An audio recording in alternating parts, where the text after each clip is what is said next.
यत्र त्रिसर्गोर्षल, त्रिसर्ग, सर्ग का मतलब होता है संसार, दुनिया। भगवान की तीन सृष्टि है। कौन कौन सी? गोकुल, दूसरी मथुरा, तीसरी द्वारका। ये तीन भगवान की त्रिसर्ग सृष्टि है। गोकुल में सत्यभामा आदि, मथुरा में अक्रूर जी, उद्धव आदि भगवान के साथ शोभित हुए, और द्वारिका में रुक्मणी, सत्यभामा आदि ये भगवान के परिकर। तो यत्र त्रिसर्गो सा धामना स्वेन सदा निरस्त गुरुः। तो भगवान के जो ये त्रिसर्ग का जो तीनों जगहों की सृष्टि है, इसमें जो भगवान के परिकर हैं वे धामना स्वयं सच्चिदानंद घन भगवान का ही रूप है। उनको साधारण जीव नहीं समझना चाहिए, वो सब भगवान का ही, सच्चिदानंद घन भगवान का ही स्वरूप है। और धामना स्वयं सदा निरस्त गुरुः, जब भगवान के साथ रहते हैं, निरंतर भगवान के साथ रहते हैं, तो भगवान का रूपी पर्दा उनका हटा देते हैं। जैसे फसल बढ़िया लहरा रही, कटने का समय आ गया, विचार किया अगले हफ्ते फसल काटेंगे, और कल रात्रि में सो गए, वर्षा हो गई, ओलावृष्टि हो गई, सारी फसल बेकार। इसमें हमारी क्या गलती थी? तो ये देवताओं द्वारा जो प्रदत्त है उसको कहते हैं दैविक ताप। दूसरा दैविक ताप, हमारे जीवन में अचानक से शनि की 7.5 आ जाए, कोई अनिष्ट योग बन जाए, ये सब देवताओं द्वारा प्रदत्त है। भाई कोई जन्म पत्री अगर सब अपने आप स्वयं लेकर के आते अपनी कुंडली को, तो अच्छी लेकर के आते, तो हमारी तो उसमें कोई प्रयास नहीं है ना। तो इसलिए ये हो गया हमारा दैविकता। भौतिक जो भूत प्राणियों से प्राप्त हो, आप रोड पे जा रहे हो, कुत्ते ने काट लिया, बंदर ने काट लिया, सांप ने डस लिया, बिच्छू आदि ने काट लिया, तो ये जो ताप है ये भौतिक प्राणियों का। तो तापत्रयोर विनाशाय, ये नहीं बोला भागवत में, ये नहीं बोला है सच्चिदानंद रूपाय विश्वोत्पत्त्यादि हेतवे तापत्रयोर विनाशाय श्री कृष्णाय वयम्। ये जो श्लोक है भागवत के मंगलाचरण में इसको बोला जाता है, लेकिन ये जो श्लोक है ये स्कंद पुराण का है। भागवत में भी तापत्रयों की बात की है, लेकिन क्या बोला? तापत्रयों मूलनम, विनाशाय नहीं बोला। मूलन का मतलब क्या? उन्मूलम, अर्थात काटोगे तो वर्षा होगी, दोबारा पेड़ जम जाएगा। लेकिन उन्मूलनम अर्थात तीनों प्रकार के ताप को भगवान जड़ से उखाड़ के फेंक देते हैं, दोबारा आ ही नहीं सकते, जिसने उन्मूलन किया। ऐसे भागवत की वर्णना की है। ये तो इससे हमारा संबंध है। बोले उन्मूलनम तो ठीक है, शिवदम, भागवत श्रवण करने से जीव का कल्याण हो जाता है। श्रवण करने मात्र से जीव का कल्याण हो जाता है। प्रयोजनम, प्रयोजन क्या है? श्रीमद्भागवते महामुनिकृते किंबा परैरीश्वरा सत्यो हृदय भरुच्यते अत्र गतवि शुश्रूषुभि तच्छा। अर्थात भागवत श्रवण की बात तो बहुत दूर की है, भागवत श्रवण करने की इच्छा मात्र से श्रीमद् भागवते महामुनिकृते किंबा परैरीश्वरा और सत्यो हृदय वरुध्यते अत्र गतवि शुश्रूषुभि तत्क्षणात्। भागवत को जो श्रवण करने मात्र की इच्छा अपने मन में ला लेता है, संकल्प कर लेता है कि अब मैं साप्ताहिक भागवत का श्रवण करूंगा, मन में संकल्प मात्र लेने से हृदय अवरुद्धते, भगवान उसके हृदय में अवरुद्ध हो जाते हैं। बड़े भक्तवत्सल भगवान की जय। भागवत की ये महिमा है, अवरुद्ध हो जाते हैं। अवरुद्ध, अच्छा यहाँ पर विराजमान नहीं बोला, अवरुद्ध बोला। भागवत में स्वाद स्वाद पदे पदे, तो क्या होता? भागवत ग्रंथ में बड़े बड़े आचार्यों ने स्वाद स्वाद एक एक अक्षर पर व्याख्या की है। एक एक अक्षर को ध्यान से पढ़ा हुआ है कि इस अक्षर में ये लिखा है तो ये क्यों लिखा। स्वाद स्वाद पदे पदे, अक्षर अक्षर से स्वाद को ग्रहण किया है। ये भागवत ग्रंथ है। श्रीमद् भागवते महामुनि कृते किंबा परे ईश्वरा सत्यो हृदय वरुध्यते यत्र पृथ्वी शुश्रूषुभि तत्क्षण। जो भागवत को श्रवण करने की इच्छा मात्र अपने मन में लाता है, गोविंद उसके हृदय में अवरुद्ध हो जाते हैं। अवरुद्ध का अर्थ क्या है?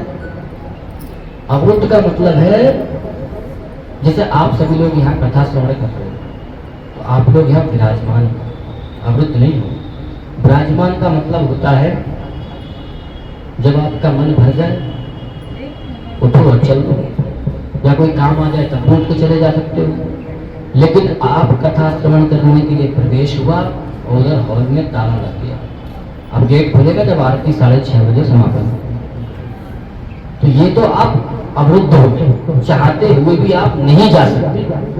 तो ऐसे ही गोविंद उसके हृदय में विराजमान नहीं होते, बोले अवरुद्ध हो जाते हैं। भगवान स्वयं भी अगर चाहे तो उसके भक्त के हृदय से नहीं निकल पाते। ये भागवत की महिमा है।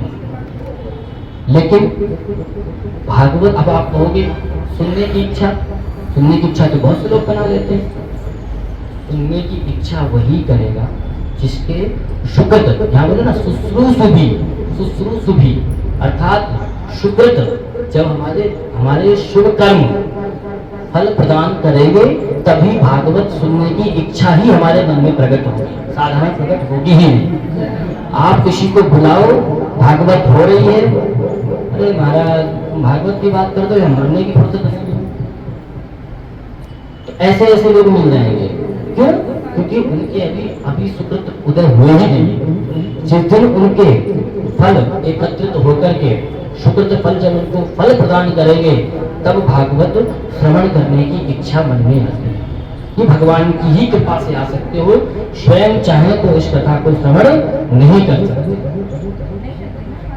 बोले भक्त वत्सल भगवान जी। द्वितीय श्लोक में ग्रंथ का अनुबंध चतुष्टय बतलाया। तृतीय श्लोक में तीसरा, इससे हमारा संबंध क्या है? क्या संबंध बताया?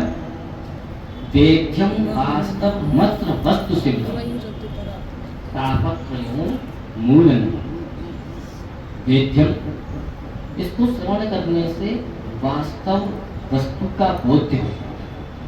वास्तव वस्तु क्या? वास्तव जगत, वास्तविक माया, वास्तव जीव, तो 3 वास्तव बताए गए। तो जगत, जीव और माया का बोध हो जाता है इसको श्रवण करने से। अर्थात शिवदम तापत्रयों मूलम। 3 प्रकार के ताप हमारे जीवन में होते हैं और सभी के जीवन में प्रायः 3 प्रकार के ताप रहते ही। कौन कौन से? दैविक दैहिक भौतिक ताप राम राज्य आऊ नहीं जा। 3 प्रकार के जो ताप होते हैं, दैविक दैहिक भौतिक, इनको समझने का प्रयास। दैहिक ताप कौन कौन से होते हैं? दैहिक ताप का मतलब है जो शरीर में कोई कष्ट बन जाए। दैहिक ताप 2 प्रकार का, एक शारीरिक, दूसरा मानसिक। एक व्यक्ति है शरीर से तो बड़ा स्वस्थ है लेकिन मानसिक रोगी है, 6 फुट का शरीर भी किसी काम का नहीं है, कोई भी बेवकूफ बना के चला जाएगा। कुछ लोग होते हैं कि शरीर से तो बड़े दुबले पतले हैं लेकिन दिमाग के बहुत तेज हैं, दिमाग के धनी हैं। तो 2 प्रकार के ताप होते हैं, दैविक ताप, दैहिक ताप और दैविक। निगम कल्पतरुर कलितम, जो भागवत है, निगम कहते हैं वेद को। वेद रूपी कल्पतरु वृक्ष को कहते हैं वेद रूपी कल्पतरु का जो विगलित फल है, पका हुआ जो फल है वह भागवत है। निगम कल्पतरुर गलितम फलम। बोले पका हुआ फल है, ये आप कैसे कह सकते हो? फल है इतना तो ठीक है, लेकिन पका हुआ है तो बोले सुख मुखाद मृत द्रव्य संयुक्त। बोले फल पका हुआ है, मीठा है, इसको जानना है तो कोई भी फल हो, उस फल में अगर सुख अपना मुख लगा दे, सुख माने तोता, अगर तोता किसी फल को जूठा कर दे तो आप समझ लेना ये फल अवश्य मीठा होगा, क्योंकि तोता फलों का बड़ा पारखी है। तो फल को देखते ही समझ जाता है कौन सा फल मीठा है और कौन सा फल खट्टा है। तो इसमें तो संशय नहीं है कि ये जो फल है बहुत मीठा है और पका हुआ है। सुख मुखाद मृत द्रव्य संयुक्त। क्यों? क्योंकि सुख तोते का इसमें मुख लगा हुआ है। दूसरा अर्थात पिबत भागवतम रसमालय। बोले इसको लो और अपने कर्ण कुटों को खोलो और दोनों में ग्रहण करके इसको पीते चले जाओ, पीते चले जाओ, पीते चले जाओ। बोले अच्छा, अभी तो आप कह रहे हो फल और क्रिया लगा रहे हो पिबत, तो गलत हो गया, संबंध कैसे बन जाएगा? भाई इधर फल कह रहे हो और फिर इधर क्रिया लगा रहे हो पिबत, तो ऐसा कैसे?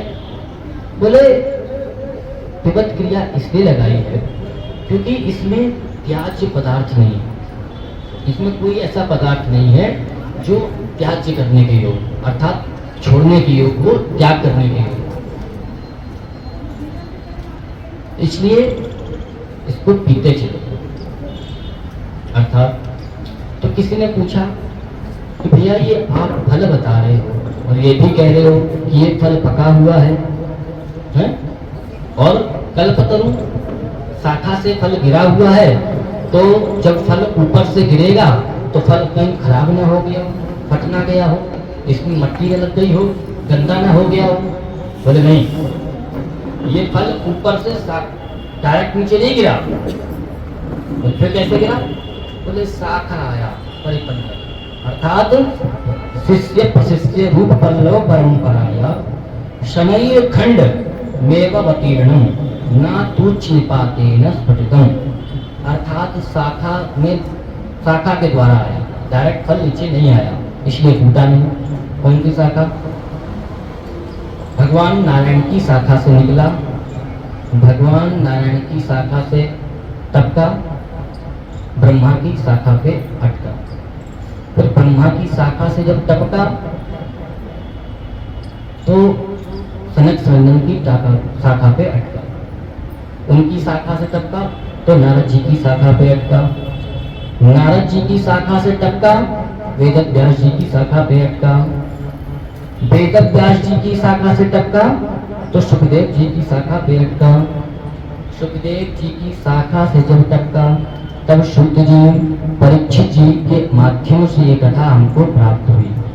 इसलिए ये फल सही है और एकदम पका हुआ है और कहीं से गंदा नहीं है, फटा भी नहीं है, टूटा भी नहीं है, क्योंकि डायरेक्ट गिरता तो फूटता, लेकिन ये तो शिष्य प्रशिष्य पल्लव परंपराया शाखा मुतीर्णम, शाखा के माध्यम से आया है। तो ये जो फल है इसको पियो, अर्थात शिष्य प्रशिष्य पल्लव परंपराया। फल है, क्रिया लगा रहे हो पिबत, फल को पिया थोड़ी जाता है, फल को तो खाया जाता है। तो बोले इसमें कोई त्याज्य पदार्थ नहीं है, इसलिए इसको पियो। और पीने वालों का भी नाम है, कौन कौन?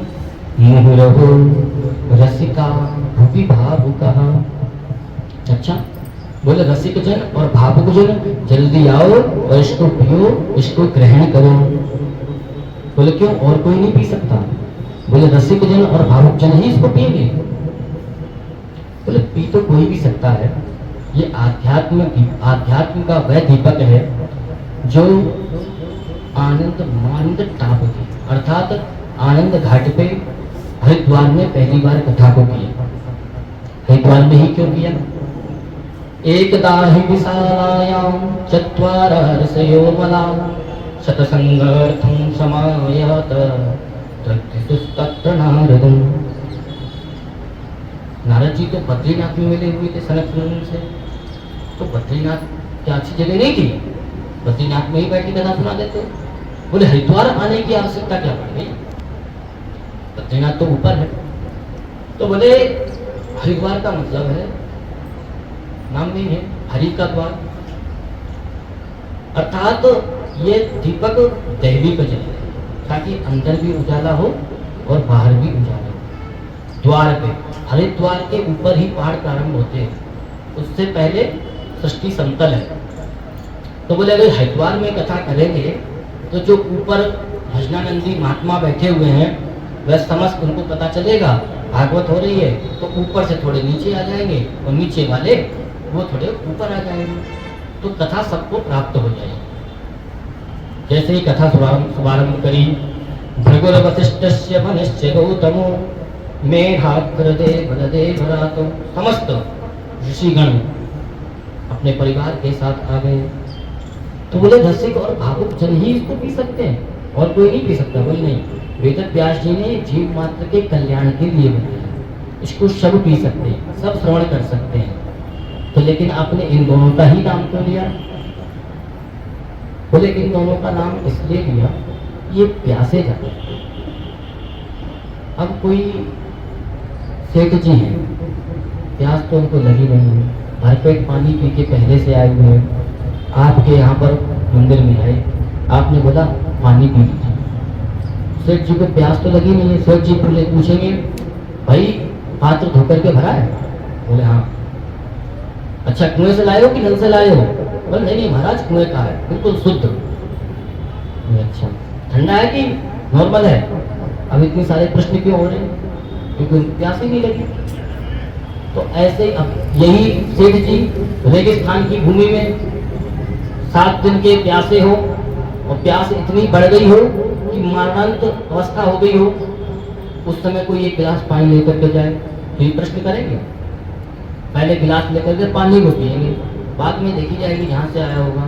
तो ऐसे ही बोले रसिक जन भावुक जन आएंगे तो वो तो भगवान की कथा की रसिक है, उनको तो प्यास लगी है कि बस कहीं कथा हो और हमें पता चल जाए और वो अपने आप पहुंच जाते हैं। उनको ये मतलब ही नहीं है कि कौन कथा कर रहा है और कौन करवा रहा है, क्योंकि वो तो भगवान की कथा के रसिक है, इसलिए रसिक और भावुक जनों का ही नाम लिया और किसी का नाम नहीं है। क्योंकि और कोई आएगा तो कथा तो बाद में सुनेगा, पहले व्यास जी का माथा चाटता है, भाई ये कथा किसने लिखी, क्यों लिखी, क्या मतलब, ऐसा क्यों है?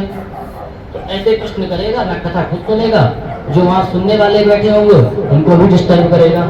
इसलिए 2 लोगों का नाम दिया, रसिक जन भावुक जन ही आए और इस कथा को श्रवण करें। बोले भक्तवत्सल भगवान की प्राप्ति का परम सरल से सरल साधन हो। सौनक जी के ये प्रश्न सुनकर के सूत जी महाराज बड़े प्रसन्न हुए। प्रसन्न होकर के सौनक जी ने ध्यान किया। बोले आपके प्रश्नों का उत्तर मैं दूंगा, लेकिन उससे पूर्व मैं अपने गुरु जी का ध्यान कर लूँ। 2 श्लोकों में सुखदेव जी महाराज का ध्यान किया है। आइए हम सभी लोग भी सुखदेव जी का ध्यान करते हैं। यं प्रभजन्तमनुपेतमपेतकृत्यं द्वैपायनो विरहकातरया जुहाव पुत्रेति तन्मयतया तरवो विनेदु तं सर्वभूतहृदयं मुनिमानतोऽस्मि यस्वानुभावमखिलं श्रुतिसारमेकम् अध्यात्मदीपमतिथितीर्षकान्तमूर्धम् संसारिणः करुणयाः पुराणगुह्यं तं व्याससूनुपयामि गुरुमुनिना। व्यास जी महाराज की जय, गुरु सुखदेव भगवान की जय। सुखदेव जी का ध्यान, यम प्रवचन्तमनुपेतमपेतकृत्यं। सुखदेव जी कहते हैं जो जन्म देते ही प्रवचंत हो गए, प्राप्सर्ग लगा हुआ। प्राप्सर्ग का मतलब है जिनका वैराग्य उच्च कोटि का, कैसा वैराग्य? जन्म से पहले ही जिनको वैराग्य हो गया। वैराग्य कैसे ना हो? भगवान शिव जी से कथा सुन चुके थे पहले ही, तो वैराग्य तो स्वाभाविक है। तो यम प्रवचन तमनुपेत मपेत कृत्य, ऐसे सुखदेव जी महाराज जो जन्म लेते ही प्रवचंत हो गए, वन को चले गए, जिनका अभी यज्ञोपवीत संस्कार भी नहीं हुआ, फिर भी वन को जा रहे हैं। ऐसे सुखदेव जी का ध्यान किया, जिनको संसार न करुणया पुराण गुह्यम, जिनको संसार का भेद ही नहीं। वेदव्यास जी की उम्र जब बताई जाती है, सुखदेव जी की जब उम्र बताई जाती है, तो अष्टक 2 वर्ष 16 वर्ष के थे ना, 16 वर्ष के थे सुखदेव जी। तो 16 वर्ष के नहीं कहा जाता, बोले अष्टक 2 वर्ष। क्यों? 16 वर्ष के बालक में भी विकार आ जाता है, लेकिन 8 वर्ष का जो बालक होता है वो शुद्ध चित्त वाला होता है, उसके हृदय में कोई भी विकार होता ही नहीं, इसलिए अष्टक 2 वर्ष। और सुखदेव जी महाराज के अंदर कोई था ही नहीं विकार। भाई जब सुखदेव जी नेत्रापद भगवान व्यास पुत्रो जा रहे हैं, कुछ स्त्रियां उनको देख करके उनका मजाक बना रही हैं, कुछ उन पर मोहित भी हो रही हैं, कुछ बालक मजाक बना रहे हैं, नंगा बाबा आ गया, नंगा बाबा आ गया, लेकिन उनको फर्क ही नहीं पड़ता, समझ में नहीं आ रहा उनको, क्योंकि उनको देय जीवन मुक्त ब्रह्म, ऐसे हैं सुखदेव जी महाराज। सुखदेव जी महाराज का ध्यान किया, बंधन किया। सुखदेव जी महाराज 12 वर्ष अपनी माँ के गर्भ में रहे, सभी लोग इस बात को जानते हैं। गर्भ से बाहर क्यों नहीं आ रहे? क्योंकि वो जानते थे कि माया जो है ना, ये मुझको अपना ग्रास बना लिया, इसलिए बाहर ही नहीं आ रहा। बोले मुझे कष्ट हो रहा है घर में लेकर के, लेकिन कोई बात नहीं पिताजी, मैं यहीं बैठ के भजन करूंगा। जब वेदव्यास जी ने खूब अन्य विनय किया, तब भगवान ने साक्षात आकाशवाणी की कि आपको मेरी माया नहीं ग्रसित करेगी। तब जाकर के मन बनाया, क्योंकि वो जानते भूमि परत बाढ़ा बर पानी, ये स्वभाव है। भूमि परत बाढ़ा बर पानी, भूमि परत बाढ़ा बर पानी, जिम जीवई माया लपटा। जिस प्रकार आकाश से जब वर्ष धारा होती है, वर्षा होती है, तो शुद्ध जल आता है एकदम साफ, लेकिन धरती का स्पर्श करते ही मलिन हो जाता है। ऐसे ही भूमि पर बाढ़ा बर पानी, जिमी जीव माया लपटा। ऐसे ही जीव जब तक माँ के गर्भ में रहता है, तब तक शुद्ध चित्त गोविंद के स्मरण में रहता है। जैसे ही जीव का जन्म हुआ, माया का चारों तरफ फंदा लग गया, माया रूपी रस्सी में वो बन गया। जीव को पहले कुछ पता ही नहीं था, कौन मेरे माता, कौन मेरे पिता, माया कौन है। माया का अर्थ होता है माँ माने जो और ना माने नहीं, जो है नहीं सत्य, और वो हमको सत्य दिखे, उसको कहते हैं माया। विष्णु और माया भगवती, ये असम्मोहित। माया कोई साधारण नहीं, भगवान विष्णु की ही। देखो जब हम भगवान का भजन करते हैं, तो जब कोई भगवान का भजन करता है, तो भगवान के पास 2 शक्तियां हैं, 2 देवियां हैं। तो भगवान अपने भक्त से कहते हैं, बताओ तुमको दोनों में से कौन सी चाहिए। तो भक्त कहता है, अच्छा ये बताओ इन दोनों का नाम क्या है, परिचय तो बताओ। भाई कोई वस्तु लेने जाओगे तो उसका परिचय तो लोगे ना पहले। भगवान कहते हैं ये माया देवी। बोले इनका क्या काम है? बोले ये खूब नाचती है, बहुत सुंदर नाचती हैं, और जो इनको साथ में रखता है उसको भी खूब नचाती हैं।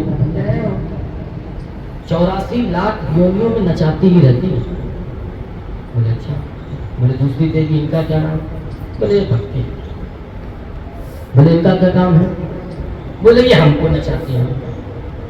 शेष गणेश महेश सुरेश जाहि निरंतर ध्यावे, ताई अहिर की छोहरियां छजियां वर छाछ पे नाच नचा।